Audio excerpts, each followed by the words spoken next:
Hey, Eric. Hey, John. How you doing tonight? I'm tired. I'll give it that. A little bit of food coma, a little bit of just travel weariness, but, Yeah, all good. I definitely ate a little too much at dinner for sure. But it is what it is. Hey, so we're in Texas. Yes. We're in We're in different Texas. floors of a hotel. Yeah, in different floors of the hotel. But Still doing the podcast over Skype. of course, it's Wednesday night. Wouldn't be Wednesday night without recording a podcast. That's right. So, but last we spoke, it was just about Thanksgiving. How was your Thanksgiving? I was great. I had a great time with the family. We flew down to Sacramento, so took the whole crew, went down and got to see all of my family. I have six of my siblings. There's six of us, and only one of my brothers didn't make it with his family. So That must have been quite a crew. But yeah, got to see everybody. It was great fun hanging out with my family, a lot of whom I haven't really seen in, years. I think sometimes I start to do math in years when, everybody's kind of scattered around. Sure. But it was really nice, a really pleasant time. The one thing that we had planned to do as a family, and, well, it's part of the story. So one of the plans we had was to take the family down to San Francisco for a day, because Sacramento's not that far from San Francisco. I mean, it's a drive, but it's a couple hours. And so we had two big plans. One was a day in San Francisco and a day driving up from Sacramento to where I grew up, my hometown up in Gridley, California, Kiwi capital of the United States. Just gotta tech that on every time. And anyways, and showing the kids where I grew up, the tiny small farming town. I think I mentioned it was my something fun last week was the Orville Dam. Yep. Which we did go and see. So doing that, but the San Francisco trip, which I might have talked about on the podcast now that I think about it, because that was Wednesday, and my brother said, "You really want to travel to the Bay Area on the Thanksgiving holiday when everybody's trying to get out of the Bay?" And I'm like, "Oh yeah," so we didn't go. Yeah. But it led to my something fun this week. So Okay. All right. But That's yeah, cool. It was great fun. How was your cool. Thanksgiving? Oh, it was nice. It was quiet, but it was good having all the family together. And we actually did an official Thanksgiving meal with turkey and stuffing and mashed potatoes. Be happy to hear. And green beans, biscuits, that kind of stuff. It was good. It was very tasty. But it was a relatively quiet couple days.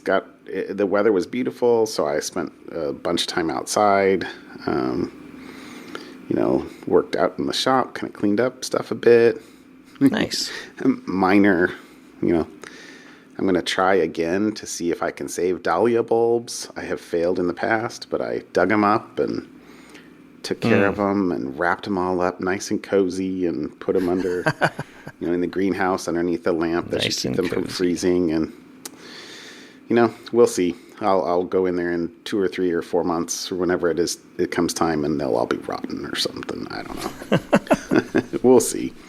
But yeah, it was great, days off. Nice. Kind of culminated though in a very long day on Sunday with essentially a 10-hour drive. Right, because it was a Hobbit journey, there and back again. There and back again, exactly right.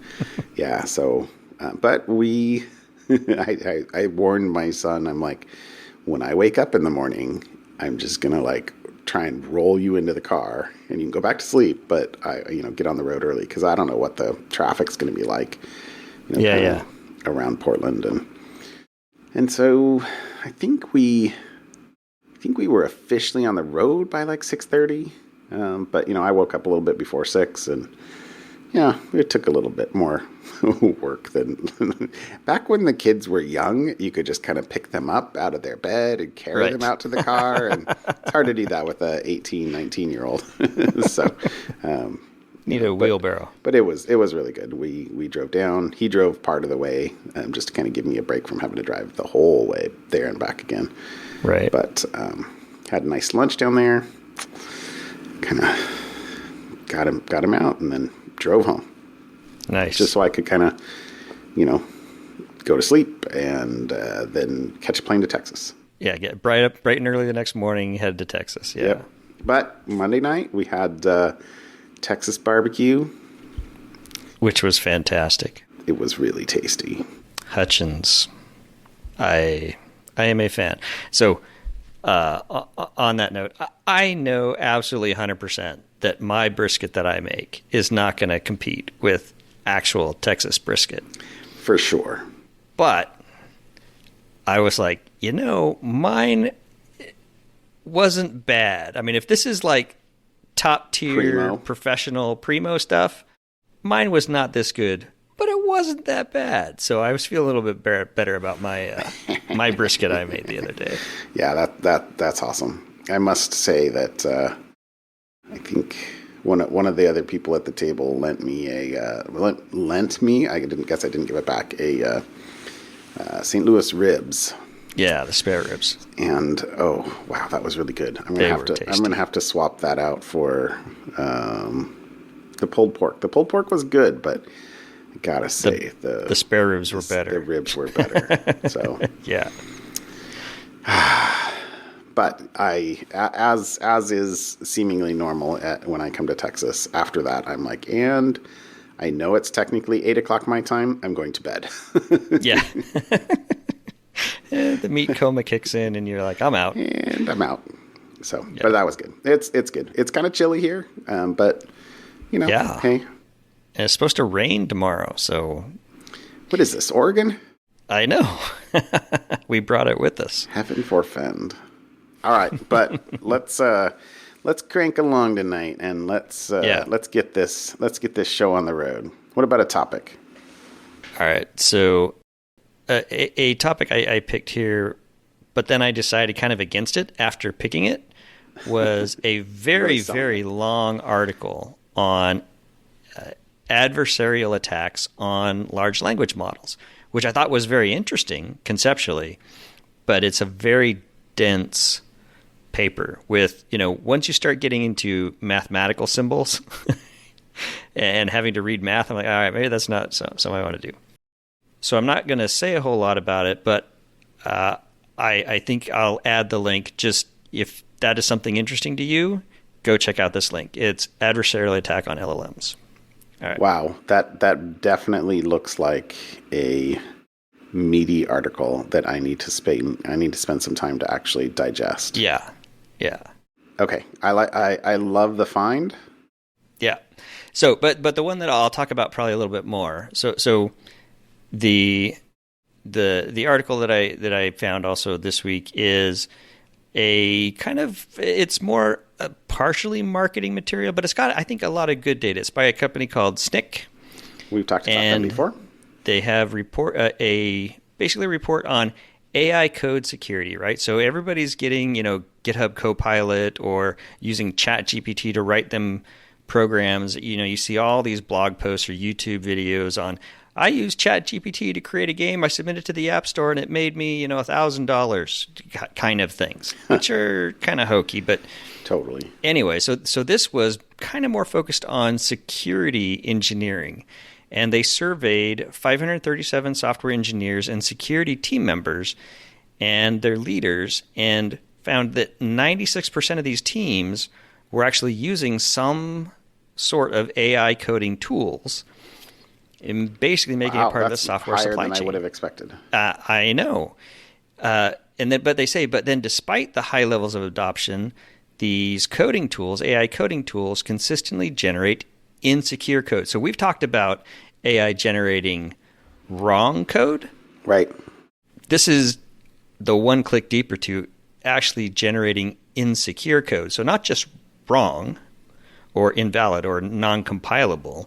This is insecure code. Mm-hmm. Coding in your SQL injection for you is what these AI things are doing. And so, and and 50% said that the AI coding tools commonly generate insecure suggestions. But then here's the flip side to that. At the same time, less than 10% of these organizations automate any of their security scanning. So, if you're going to use that, it's basically a survey result as opposed to a quantitative result. And then on top of that, 80% of the developers bypass AI code security policies. So if you have an organization that has some type of, here's how you can use ChatGPT or don't, 80% of the developer base bypass whatever there's, instead of saying bypass, I'll use the term, don't follow the secure coding policies that the companies have created. So figuring out how to build that. And so there's a lot of great, I think, because just kind of general stats in this article here. Let me go back up. It's got some charts and, how, it is really kind of a survey result with things like, where's the one? Yeah, so the percentage of, so they did some analysis of percentage of coders. This is from a Stanford University study. Percentage of coders submitting secure answers to coding questions using AI versus not using AI. Ah, okay. And so the developers that would submit code had a higher percentage of correct answers not using AI, or not necessarily correct, but actually secure code answers when not using AI in all the categories. So encryption, so they had categories. So encryption and decryption, 80% of the developers submitting a solution to a coding question, 80% were secure answers not using AI, whereas it looks like about 66% used AI and submitted a correct, secure coding answer. So the inverse of that is, 30 some odd percent submitted incorrect, insecure code answers, where only 20% of the users who didn't use AI submitted an insecure answer. And then there's smaller ones like signing a message, sandbox directory, SQL injection, like I mentioned. And in every category, developers not using AI to help them develop that code submitted better quality answers. So I think really the takeaway from this is, yes, it's kind of a marketing type survey note, but I think there is some general truths to this that AI generated code needs to be checked. I think there's value in it, but you can't have a just straight up dependency on it. You still have to know what you're doing. It can help you automate, help you speed things up, but you still need to check it for coding errors and failures. Not just did it compile or not, but did it inject, a SQL injection? Do I now have a SQL injection? Do I now have some type of input failure? Right. So I thought it was interesting from a static from a general tools or other things might be even more important. Exactly. Than they are today. Yeah. And so obviously their conclusion here is use tools like ours, right? Which, of course, is where you're going with this. But, I think it was an interesting look. So between my two, the AI, I got the AI kind of, I don't want to call it fluff piece, but I don't know what, and an AI deep LLM model one. So, well, I like the quote in here that says there is an obvious contradiction between developer perception that AI coding suggestions are secure and overwhelming research that this is often not the case. Right. Right. Okay, then. Yeah. Uh-huh. Well, but even just general, like what are code generation LLMs being trained on? Generic, probably mostly open source code on GitHub, the average level of security of which is probably not stellar. You have varying degrees of quality on GitHub and open source as you do anywhere else. Right. So, yep. Right. Anyways, that's what I got this week. All right. My topic, I brought two. The first topic is a crypto phishing service that shut down. So this was basically a drainer service. It says, let's see, a phishing platform specialized in cryptocurrency thefts has shut down operations after stealing more than $71 million over the past 9 months. Named Inferno Drainer, the platform launched in February this year. Scam Sniffer says that Inferno Drainer was responsible for more than 10,000 phishing sites and helped hackers steal cryptocurrency from more than 103,000 victims since its launch. But here's the thing that, one of the things that I certainly worry about, and think will only become worse in the days of AI and Gen AI, is the service is the perfect definition of a modern day cybercrime offering.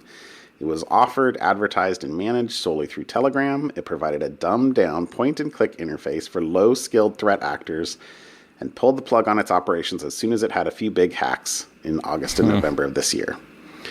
So just phishing as a service with, and I guess I didn't pull it out, but they basically,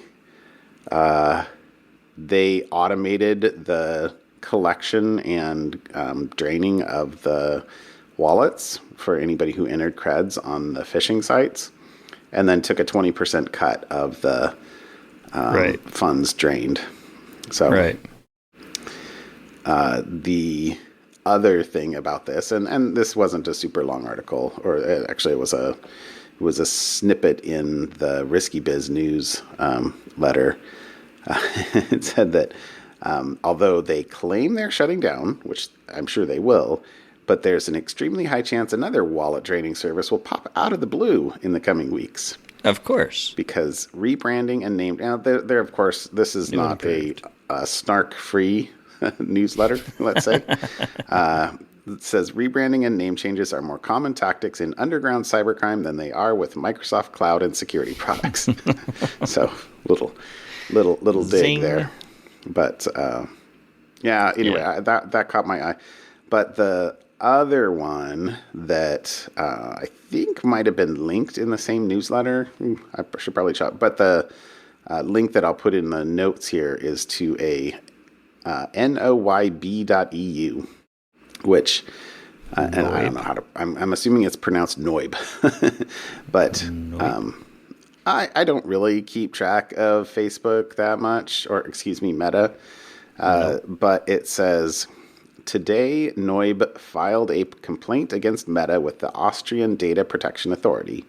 European users now have the, air quote, choice to either consent to being tracked for personalized advertising or pay up to 251 euros a year to retain their fundamental right to data protection on Instagram and Facebook. Not only is the cost unacceptable, but industry numbers suggest that only 3% of people want to be tracked, while more than 99% decide against a payment when faced with a privacy fee. If Meta gets away with this, competitors will soon follow in its footsteps. Given that the average phone has 35 apps installed, keeping your phone private could soon cost around 8,800 euros a year. So,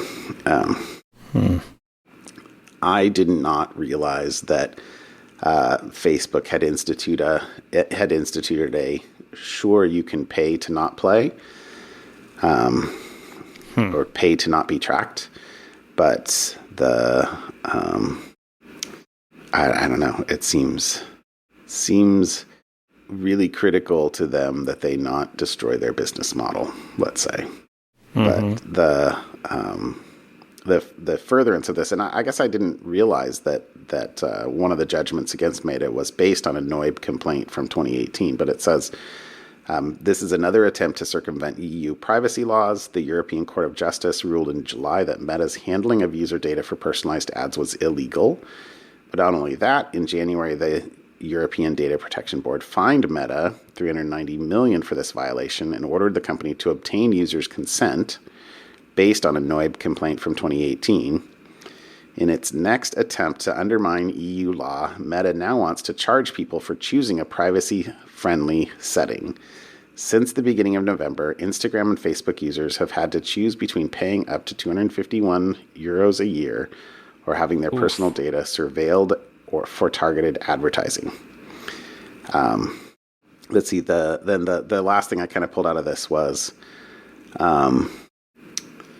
let's see. All available scientific research suggests that so-called pay or okay systems are the antithesis of free consent and fundamentally affect the free will of users.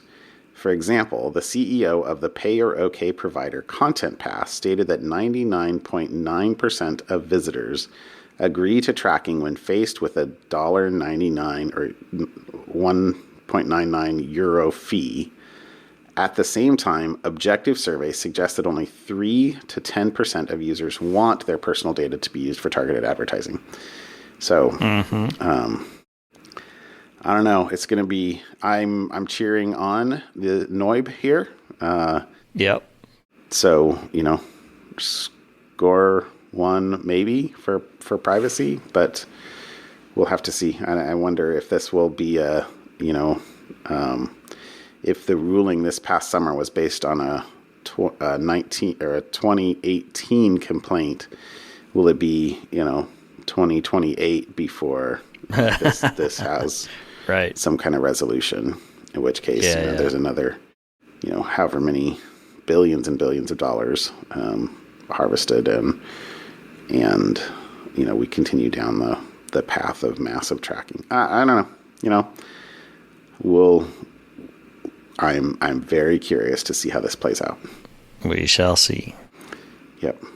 So there you go. Those are my two for tonight.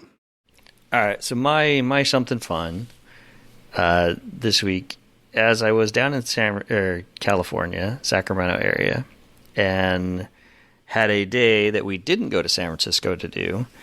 Talked to family. Well, what do you want to do instead? And we ended up going to Old Sacramento, which is kind of it's got a saloon that is similar to how it would have looked in the 1880s, and it's got wood planks. Instead of sidewalks, it's wood. It's very kind of old school, and it's got shops, and there's these really interesting shops. There's a store called Evangeline's, which is a costume shop, but it's 3 floors of just costumes, which are very. It's a famous store down there, which my oldest daughter was very excited about. It was right up her alley of this weird, quirky store. But the thing that we ended up not doing, because we've done it multiple times, but that I'm going to add as my something fun. Because you've done it multiple times. Because we've done it multiple times, is the California Railroad Museum, which is in Sacramento.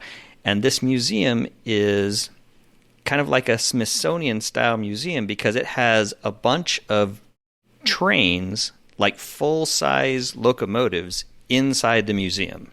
So the museum is this big warehouse kind of thing, and you can walk up and down and through of lots of different kinds of trains, old trains, newer trains from like the 1800s all the way up to the 1950s and 60s, as train travel kind of started to die down and air travel started to pick up. Okay. And there's model trains in there, and there's also a lot of photography. The fun thing about the website, it's the first website I've seen that actually uses the .museum TLD. So it's I see that. California Railroad .museum is the website, and they also have a bunch of digital virtual galleries on their website that you can go peruse and see kind of photography from the late 1800s, early 1900s of trains and how they work. So if you're interested in trains, if trains are kind of your thing at all, California Railroad Museum is a great stop if you find yourself in Sacramento and unable to go to San Francisco. So, and it's in Old Sacramento. There's also what do they call the boats with the big wheels on the back? Paddle or steamboat or paddle wheeler? Yeah, the steamboat, paddle boat. There's one of those that you can actually get out and walk on. It's one of the original ones. It's got you can actually take train rides, actual like historic train rides. Anyways, it's just kind of a fun little area of Sacramento that's just kind of pushed down right on the Sacramento River, right downtown. Anyway, so there's my something fun. Old Sacramento, California Railroad Museum. Very cool. And you can check out some of their virtual stuff. Very cool. Okay, very cool. All right. I like trains. I'm not crazy about trains, but I like trains. I'd go there once. Yeah, exactly. It's pretty cool. Okay, my something fun tonight is a YouTube video. So at some point in time this weekend or over the Thanksgiving break, YouTube said that I would really like this Adam Savage tested video that explains why is Apple's Thunderbolt cable $130. Thunderbolt 4 cable. Thunderbolt 4. Okay, so the latest and greatest. Okay. Thunderbolt. I actually didn't. Why is? It just says Apple's Thunderbolt 4 USB-C cable costs a staggering $130, more than 10 times the price of a generic USB-C cable. Uh-huh. But what's the difference between Thunderbolt and USB-C? So they do CT scans of the cables, and they do it of the Apple cable, and then they do it of at least 2 others. It's now been a few days since I watched this. I'm trying to remember. I think they might have done 3 others, but at least 2 other cables where, it's like the $130 cable, and then like like middle of the road, like quote unquote decent cable, and then like the cheapest thing they could find on there, I swear. Right. But and the CAT scans, they could totally, look at every image of like what's in between here, and they do it both kind of vertically to see that, because there's full on power supply. There's 2 power supplies inside the cable on the end that that has the chips on it, and is basically a digital signal processor on the end of the cable. Super complicated, and extremely well put together. Obviously, I don't think either of these are like Apple people in this.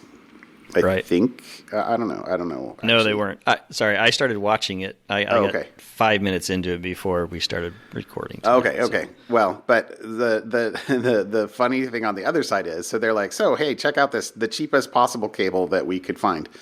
And they were like, and by the way, this got yanked like a day or 2 after we bought it. But because it was a scam. Well, it basically, it was a real cable, but it was. But USB-C cables are supposed to be symmetrical, right? So you could turn them either direction.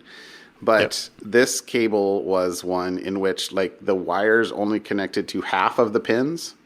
So the nicer cable at least connected to pins on both sides, so the cable would have reversed. But the cheapest one would only have charged if you would put it in one way. So you would put it in one way and it wouldn't have worked. And so what are people going to do? They're probably going to pull it out, turn it over, and put it back in the other way.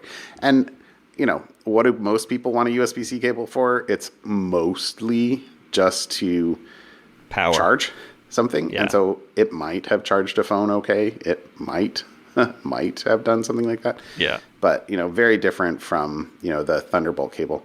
And there was a couple of comments in the video, if you watch the whole thing, about how, essentially, how could we have done all this work and not made a better way of identifying what cables are capable of what, which is, I think we've talked about it on the podcast before, or at least we've talked about it at lunch before, about what a travesty that is in USB-C. Yeah. It's lovely to have a single plug.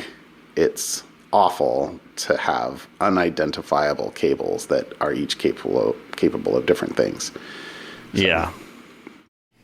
Well, my favorite but the video was cool. Part of the video at the beginning was Adam Savage, I think, talked about, hey, we joke about the first iPhone had significantly more computing power than all the computers that sent, men to the moon, Right. sent us to the moon. And he's like, I'm starting to think that this cable, just that little tiny end piece of the cable has more. And they're like, yes, it does. It has Absolutely. more computing power than the computing power we use to send people to the moon, throwing out the human computers. But Of course. Yeah, the human computers wouldn't have appreciated you throwing them out, but yes. Because it would have skewed my result. Well, exactly. The wrong way. I would have not have been able to make the point I was trying to make, because humans are still more powerful than iPhones. I will give you that. I will give you that. Anyway, so there you go. That was my something fun this week. I was like, oh, okay, yeah, I'll watch that, and then I was like, okay, that's really cool. I should throw that into Slack. I'm gonna have to watch the rest of it now, because the CT scans are also super cool to see how they. Oh, it's totally awesome. It's totally awesome. It's totally cool. Yes, it's you might even say it's something fun. So there you go. And museums are debatable as to whether or not they're fun. No, they're good. Depending on which kid is going with me to Well, the that's true. That's true. I enjoy museums. My children, not so much. But it is what it is. All right, okay, my John. friend. Enjoy the rest of the trip. And we'll talk to you later. See ya. Yep. Bye. Bye.